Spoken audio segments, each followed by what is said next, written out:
He knows to stay humble. That's it, man. Just one for the office. Sorry, in the middle. With September 13th drawing closer, excitement is building for the blockbuster super middleweight showdown between Canelo Alvarez and Terence Crawford. Crawford has taken a different approach this time, cutting off outside distractions by keeping his training camp closed to reporters, fans, and even some of his usual team members. His mission is simple but monumental: take down Canelo Alvarez, the reigning and undisputed champion of the division. It's a challenge that will demand everything Crawford has: skill, discipline, and heart, as he steps into the ring against one of boxing's most dominant forces.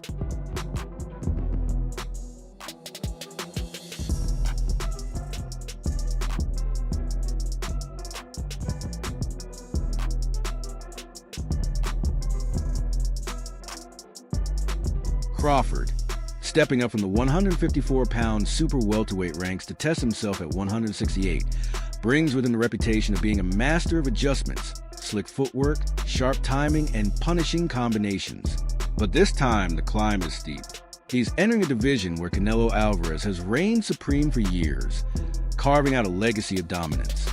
The challenge is not only about the weight jump, but about facing a man who has proven nearly untouchable at super middleweight, and who enters this clash as the clear favorite. Canelo Alvarez. Terence is not going to see anything that he hasn't seen before.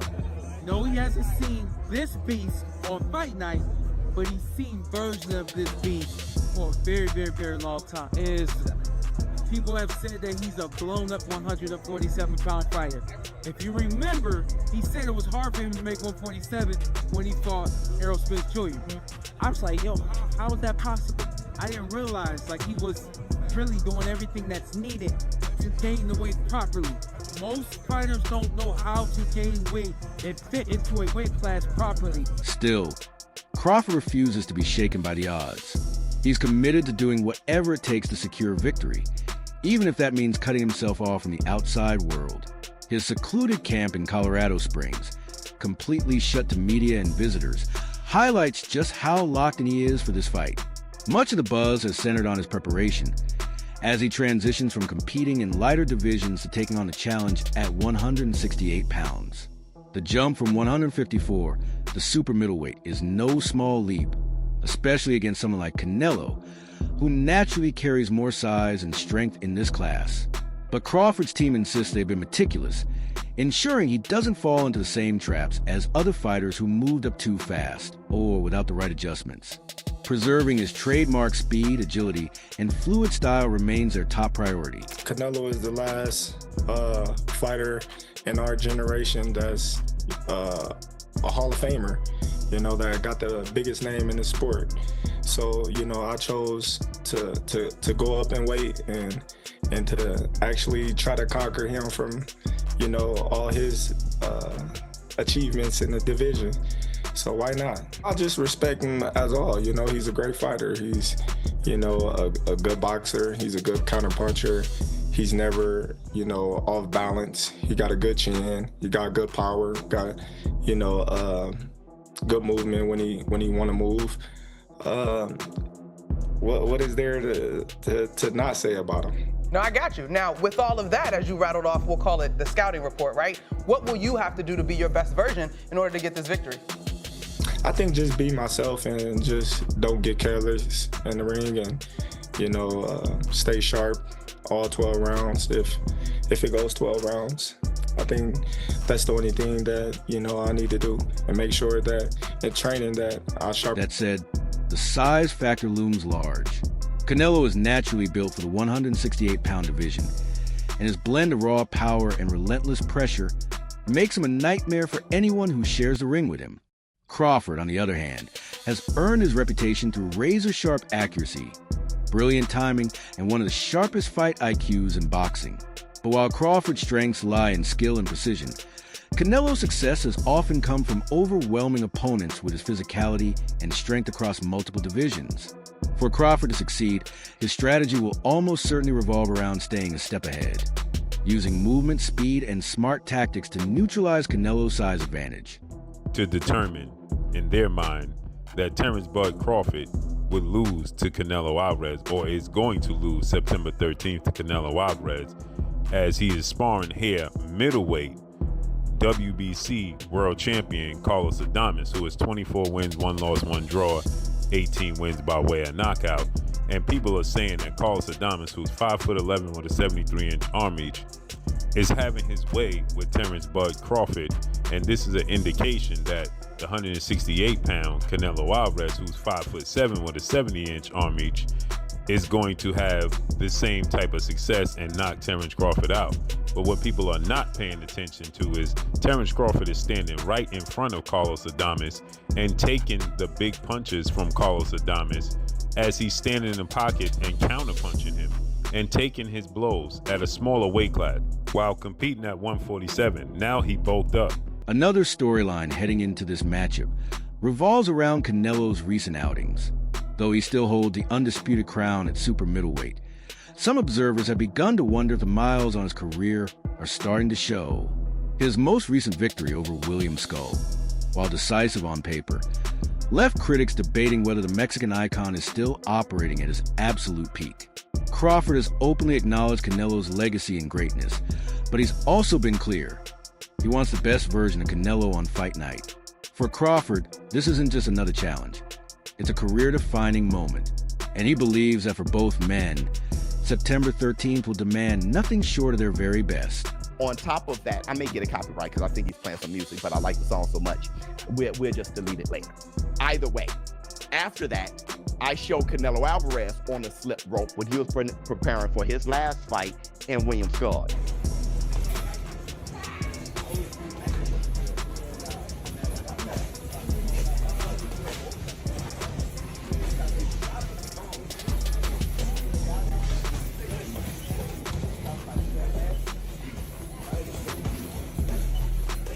Adding more depth to the build-up, former champion and boxing analyst Andre Ward has shared his perspective on the clash.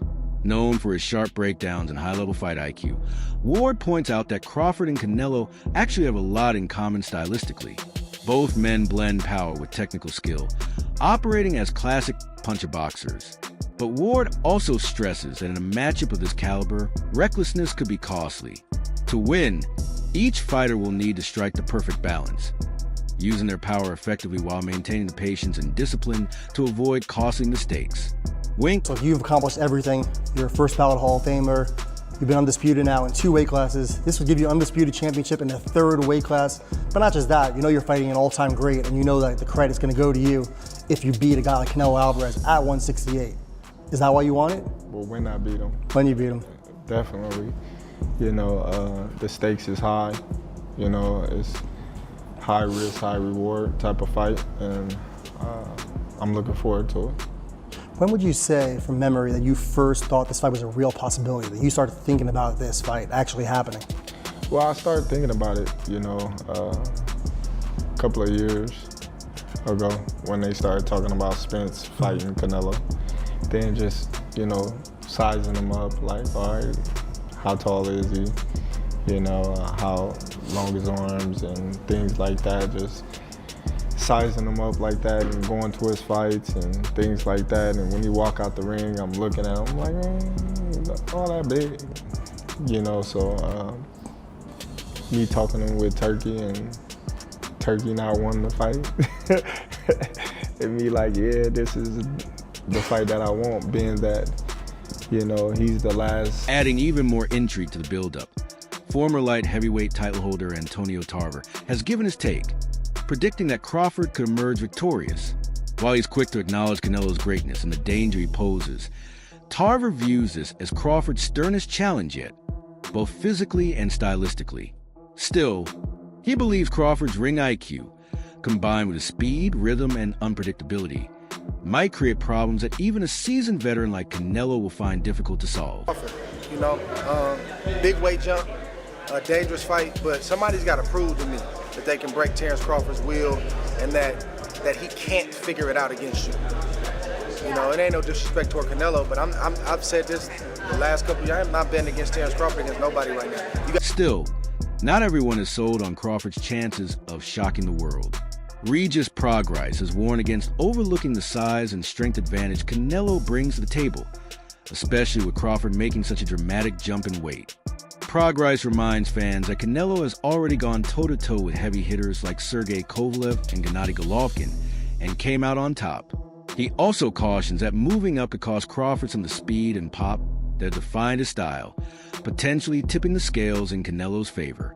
In his view, the challenge of overcoming a fighter as strong, experienced, and battle-tested as Canelo might simply prove too steep. Canelo fight. He's seen it.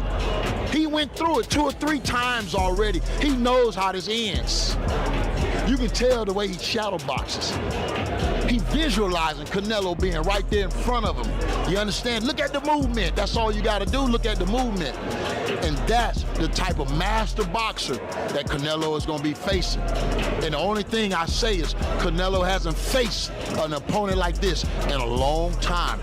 You know what I mean? I think Canelo's going to have to go back to the Caleb Plant fight and look that good, that active, that, you feel me, moving with that type of grace to beat Terence Crawford. Because weight ain't going to make the difference. It ain't going to be the weight. It's going to be the skill. Boxing great Roy Jones Jr. has also shared a perspective, suggesting that Crawford has several possible routes to victory. In Jones's eyes, Crawford's versatility is a key advantage. He can switch strategies and adjust on the fly, while Canelo often relies on a more straightforward path to success.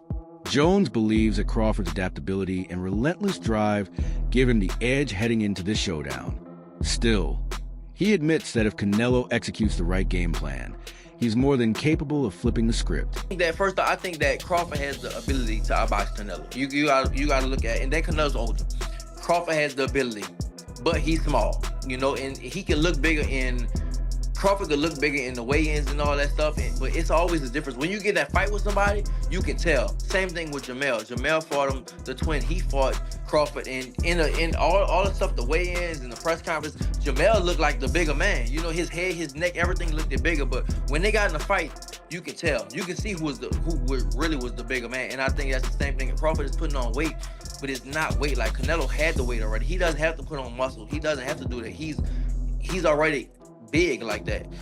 But I think that Crawford does have the style. He does have the style to beat him. If you look at the people that beat him or gave him trouble, Irizlandi Lara, Austin Trout, Floyd, and Bivol. You know, they gave him trouble and stuff like that. And Skull moved around a little bit too. So I think that Crawford has that.